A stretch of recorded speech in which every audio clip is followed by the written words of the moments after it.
We began in the 1990s to work with First Nations along the west coast of British Columbia. At the time, most environmental groups were saying we need to blockade and stop logging. We took a radically different position and said this land belongs to the First Nations that live there. We're going to work with them to get them the right. This is their land. They should be recognized as the owners of this land. And we started working with all of the community, many tiny communities. And the first thing they said to us was, yeah, we'll work with you, but we need jobs.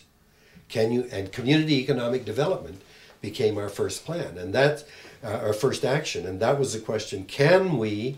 They knew, we told them up front, our agenda is that we believe biodiversity is a key to our survival, and we want to protect that. We agree this is your land. We will fight to help you get sovereignty. But we, in return, hope that using your traditional values, you will protect that biodiversity, which is a key to your culture and history.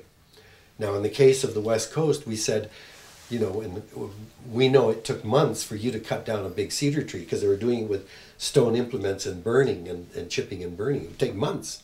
One guy in a chainsaw can do it in minutes. So the whole equation is changed.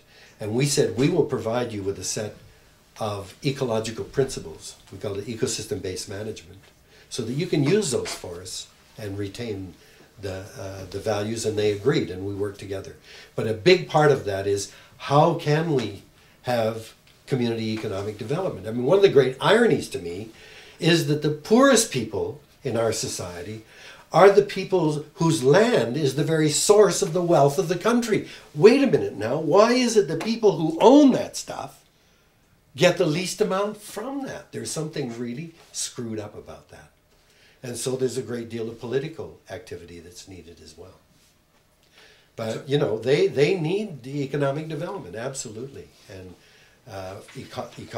ecologists have got to try to see how we can weld the values.